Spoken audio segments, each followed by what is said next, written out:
Hello and welcome to this episode of Voices of the Blue, brought to you by Law Dog Coffee.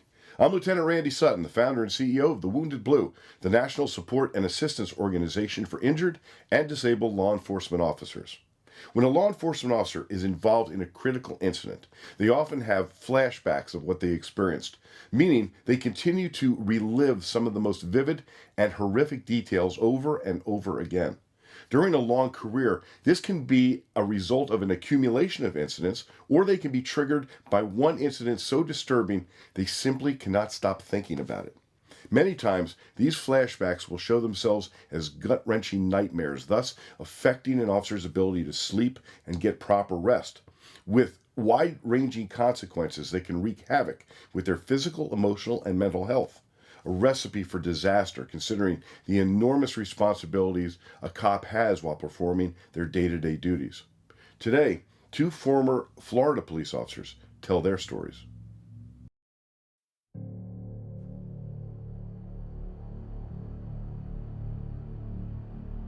You really have to put in perspective of what did you do that you think you did right.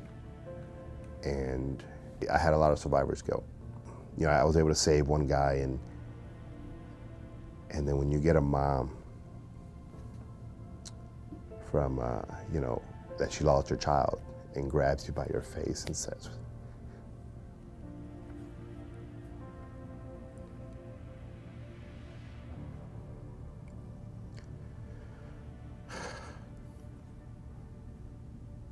"Why didn't you save my son?"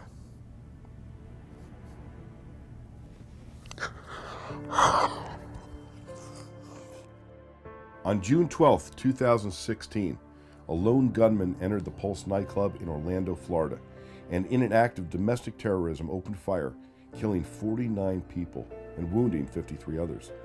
At the time, it was the deadliest mass shooting in United States history. Eatonville police officer Omar Delgado was one of the first to arrive on the scene. You can just hear the assault rifle go to town.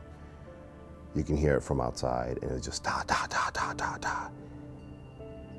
And the chaos, I guess, is now continuing, because by the time I got there was already shooting. We just ran in. We didn't look at each other, we didn't plan it, we just ran in. And now you have, hundreds of people trying to get out this club because death is looking at them right in the face, and it was every man for themselves. At the time of this tragedy, Omar had been with the Eatonville Police Department, a 12-officer agency serving the historic town of Eatonville, located just 6 miles outside of Orlando, for about 9 years. His experiences were not unlike any other cop, often having dealt with the worst of the human condition and seeing the kinds of things people should not have to see. But nothing could have prepared him for what was waiting on the other side of that door. I make my way in through the patio, and that's where it just stops. It was as quiet as this room right now. And eyes took a little bit to adjust because it was dark. And I start seeing people on the floor, and being naive, I guess, I just start yelling, get up, police are here, follow my voice, walk toward me, thinking they're just laying down to get out of cover or whatnot. And look over to one of the officers behind me. I say, are these people down? He goes, I think they're all down. One of the victims on the floor, Angel Cologne, desperately needed help, having been shot 6 times and suffering from a broken femur after being trampled by the exiting crowd. Officer Delgado pulled him out of the club, saving his life. And I cringe to this day because when I dragged him out over the threshold, like I said, it was super quiet. And there was this sound. It was such a horrific sound. It was later finding out that there was a piece of glass from a bottle or a glass or something. And when I pulled him over the threshold, it literally took a chunk out of his back hamstring. And if people don't know what it sounds like, glass cutting flesh, that was a sound I'll never forget.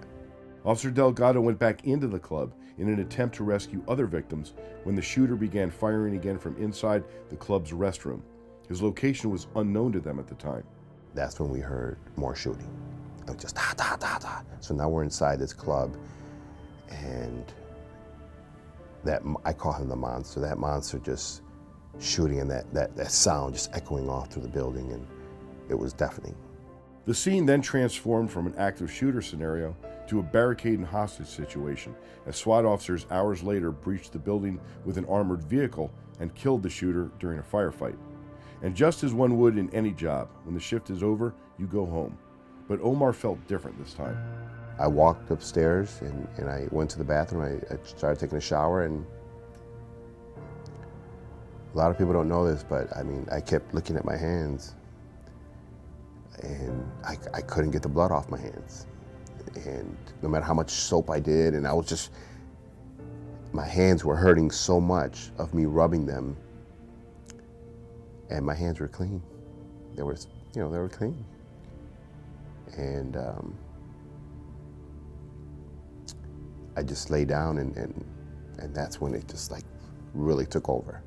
Just went into overdrive, and just the images, they just kept popping in my head, and everybody's, go to sleep.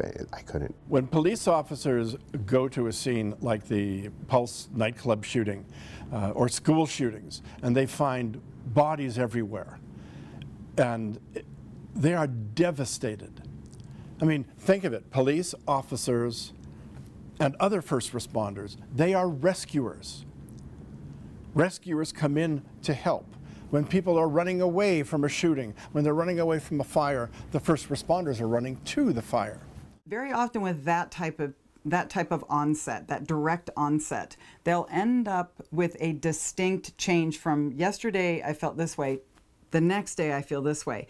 Very often for those officers, their families, their friends, even their coworkers will notice that shift because it'll be remarkable. If they do not receive some form of counseling from peer support or a psychologist, from clergy,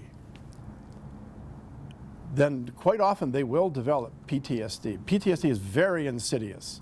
They think, I can just bury these feelings. You can never bury a feeling. Any feeling that you push down will come out. The sleepless nights continued. All the while, he was lauded as a hero for saving Angel Cologne, with the story widely covered in the local and national news. His agency, however, did not have a peer support team, and there were no mechanisms in place for those who incur a mental injury in the line of duty. This led him to being sent to the University of Central Florida Restores Clinic to participate in a PTSD program for military veterans, whose intention was to desensitize him by replaying video through virtual reality headsets of the route towards the Pulse Nightclub. 3 weeks in, the group embarked on a field trip to the scene of the mass shooting. I refused to get out of the car. I think it's September. It's still hot in Florida. She's like, why? What's wrong? Why don't you want to get out the car? Come on, we're just small steps. And I just lost it. And I got upset, and I said, because where you're standing right now, there were nothing but bodies laying on this floor, on this ground right here. This was the triage area that they made. And she apologized. Oh my God, I'm so sorry, I didn't know. And that's when I just kind of lost it. What do you mean you didn't know? You didn't do your homework? You're bringing me here. And so it was a battle, and but I small little voice said I need to get better. So I got out the car and I started walking, and I got to the corner of Orange and Cayley. And I heard a fire truck and ambulance come down because the hospital was just a little bit down, and I lost it. That just brought me back to that night, hearing seeing the sirens and seeing the lights and hearing the sirens, and here I am. I go to my knees, and now I'm in this fetal position, and I'm crying like a 5-year-old. Examining a timeline of events indicates Omar's department did not have the support mechanisms in place to help him cope with his mental injury. He attempted to go back to work on July 4th, but quickly discovered he was not ready emotionally. He attended a program at the UCF Restores Clinic for 10 weeks beginning in August 2016 and was diagnosed with PTSD upon his return by a workers' comp psychiatrist. In December 2016, despite a PTSD diagnosis and clear emotional trauma, a department examiner cleared Omar for full duty. a stint that lasted only 3 months due to an incident during a traffic stop involving a PTSD episode. After a month-long investigation into the incident, he returned to uniform light duty in April 2017, primarily taking reports in the station, but was again triggered when he was sent to a dead body call in November due to a manpower shortage. This event resulted in the department terminating his employment in December 2017. 9.5 years. 10-year mark, you get vested. And I guess my department thought firing me was the best move. I still struggle to this day, you know, in those dark places, and I don't want to leave my house. I feel safe in my house. You know, I lost my job because of that. They didn't think they wanted me back on the road fast, and I was just not ready, and they couldn't understand that.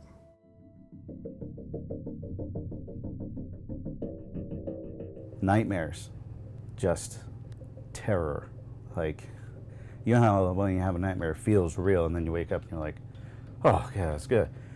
These nightmares, that's a whole new breed of nightmare. And you, like, when you wake up and your heart is pounding and you're like, and, you know, or you're screaming. Mike Holberg spent 9 years as an Orlando area police officer, spending most of that time as a uniformed patrol officer, and doing so in order to gain the satisfaction that comes from protecting those who cannot protect themselves. His career, however, would change permanently on September 9, 2007, when he responded to a call of a vehicle that had driven off the road and into a river. Upon arrival, he saw a man swimming to the shore and made contact, immediately offering aid and calling paramedics. So I just walked up to the guy, and he was kind of standing there looking at the water, and I just kind of touched him on his shoulder. I said, "You all right?" And he was like gibberish. I mean, he could make sounds but not words. And no one was home in his eyes. With a crowd of nearly 300 people having formed, the man tried to leave the scene of the accident, a crime in Florida, which forced Officer Holberg to react. I went to cuff him on his right wrist, and he spun away from me and bladed off. So, you know, we all know what that means, that a fight is coming. Now facing a resisting and clearly agitated suspect, the 9-year veteran struck the suspect in the arm and leg with his baton, which had no effect. You hear him tell me over the tape, if you hit me one more fucking time with that thing, I'm gonna whip your ass. And I hit him again, and no effect. And it was like lightning. I mean, I've been punched multiple times, you know, we all have. And it was like lightning, just caught me on the temple here. And I saw his fist when it was like right here. And he hit me and it went blind. I don't know if I dropped my baton or if he took it from me, but he had it now. And his first strike came across the top of my right ear, and I kind of started to go down. He struck me across here, and my jaw broke and went sideways in my mouth. He had me down in the gutter, and he was kicking me, punching me, hit me with the stick. He was slamming my head off the curb. Fire later testified that they felt I was dead. The crowd cheered the suspect on as he attempted to get Officer Holberg's gun from the retention holster on his belt and continued to strike the now nearly lifeless cop in the head. When backup arrived, the fight ensued, but the suspect was eventually restrained and arrested. The car was pulled out of the river, and Mike began the process of healing his wounds physically, though the part of the aftermath proving to be the most difficult was healing the emotional injuries. PTSD set in on a severe scale. The nightmares, the hypervigilance, paranoia. In order to cope with the symptoms that a person would end up having as a result of PTSD, they start making small adjustments in the way, and then larger and larger and larger adjustments. Now, certainly with that direct onset, that direct trauma onset, you're going to notice that a lot more, and you're going to really feel it in those first roughly 30 days. There's a police officer in Cop Shock who, after a year, he was beaten up by an ex-con. From that point on, he started taking steroids and really bulking up. He also started wearing black gloves, better to hit somebody with. And that was his concept. I'm going to get them before they get me. I live my life in a state of fear. Everywhere I go, I'm afraid. Like, any man that passes me, I get anxious, like, is he gonna attack me? So that's why I like purposely look the way I do, like a long beard, bald head. I'm trying to look scary because I don't want anyone to attack me. I want them to pass me by. In the immediate aftermath of the incident, the department peer team did not respond or offer Officer Holberg assistance, nor did the media cover what had happened. His medical treatment did not include being seen by a traumatic brain injury doctor, even though he was struck in the head repeatedly with a baton. He was cleared to return to light duty just 3 weeks later, with his jaw still wired shut, and spent a short period of time working at a desk in a detective's office. All the while, he knew his career had come to an end. I knew I could never be a police officer again, because part of being a cop is doing the right thing at the right time, even if it means the use of force. You have to be on point. You've got to be able to articulate what you did. And I didn't trust myself anymore to go out there and do the right thing. As he endured surgeries to repair the broken bones in his face, as well as the ongoing fight with workers' comp to get the treatment he needed, Officer Holberg put in for a medical retirement, which was granted on September 1st, 2008, about a year after the incident. But the nightmares and effects of the PTSD continued for the now retired law enforcement officer. So severe, in fact, that his mind went to a dark place, all too common in police work today. I think about suicide a lot. I have put a gun under my chin once, and I was sitting on my front porch with my shotgun. I looked down the barrel several times, didn't have the balls to do it. And I spoke to a friend over the phone who convinced me to put it down, call another friend who was close by to come and get it. Suicide and PTSD are directly linked. Life can be a living hell, and it really does feel like the best option. It's your best bet. I had no idea. I only thought military veterans got PTSD, but no. There are a bunch of law enforcement officers have it, they're getting it, and the sad part about it is they're not getting any help. I got married 4 months before I got hurt. So my wife she married one person and now has another. People who suffer from PTSD, it's not a joke. The suicide rate is very, very high in first responders. And being in that dark place for a long period of time, it's a horrific battle that you deal with, and you have to deal with it on your own per se, because a lot of people don't understand. What led to my survival is God. I mean, that I should have died, but here I am. Mike Holberg now resides in a rural area of the Midwest, away from the potential triggers that come from a more complicated life. He continues to recover with his loving family at his side, but is also aided by Duke, his service dog, donated in 2016 by the Brevard County Sheriff's Office Paws and Stripes College.